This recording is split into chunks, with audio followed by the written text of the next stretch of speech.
I'm working on my 2005 Kia Sedona again, putting a new radiator in. I've already got it out. There's videos on YouTube, one decent one that's about 50 minutes long. I just wanted to put mine on to show I did not have to take out the air conditioner cooler. The bolts are kind of hard to get to. I ended up having to take that bolt off of this AC line so I could shove it down and out of the way and push this hose over so I could get to this bottom radiator bolt. All the others I was able to get to using my 90-degree air ratchet. For these ones down in here with the transmission cooler, the ones in back here, they all came out pretty easy with this. This one, clear down here in the corner, that was difficult to get out. I had to use an extension with a swivel. I went in through the bumper and I was able to, you can kind of see it down there. Actually, it's on the other side. I was just barely able to get on the bolt and get it out. It'll be a little bit more difficult to put in, but I think I'll manage. This bolt down here was very difficult to get to too. With the radiator in there, there's no room. I had to get in through here with that 90-degree air wrench and work it up and around this one. I just barely got it with the right size sockets to give me the right distance and buzz that one out. That one will also be somewhat difficult to get back in. So I had this shorty socket and the little 1/4 inch to 3/8 adapter on the end of it, and that was the right distance to get to some of these hard to reach ones. So getting it back in is going to be a little bit harder.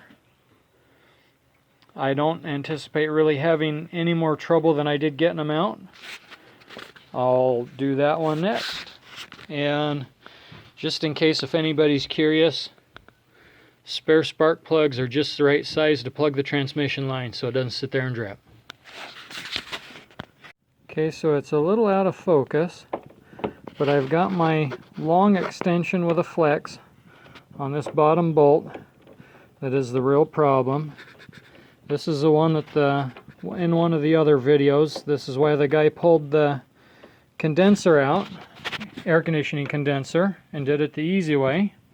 Takes a little bit longer to do this way, but I'm going to get it in, and the AC system does not have to be recharged. And I've got the new radiator in. Those dings in the cooling fins were there when I got it. Real handy shipping or whatever. It's a brand new radiator, but okay, I've gotten most of the hard bolts on. I got the top one here on for the fan. I got those ones on okay. That actually went in really easy. For this bastard down here in the very bottom corner, that one's gonna make you cuss. So I've got this set up here. Got a half a roll of black tape on the nut, or the bolt. Here's where you're gonna go.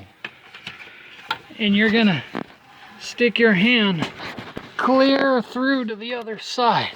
Clear over to there. And I know you can't see what I'm doing, but neither can I, because I'm doing it by braille. And with your hand all the way through here, you can get it started. I don't know how I'm going to tighten it down, but this is the hard part. Well, if you can see it, I'm still reaching through at the bottom. I snugged it up by hand, and I'm just getting 2 clicks at a time with the ratchet. So it wasn't too bad. There you have it. All of the bastard bolts for a car that's not made to be worked on are tight. Everything's in. I don't hear any leaking from my air conditioner unit. And I didn't have to take the front bumper off, which I wouldn't have anyway. The rest of it should go together all pretty easy.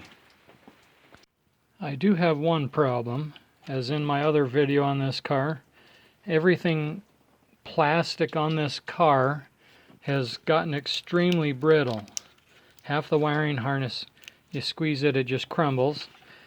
I bumped this one with my ratchet, and the end of it just crumbled off. It's supposed to be kind of like that, so I'll have to do something with that, either crimp it or do something. So be careful of anything on your wiring harness. Everything is brittle and just falls apart.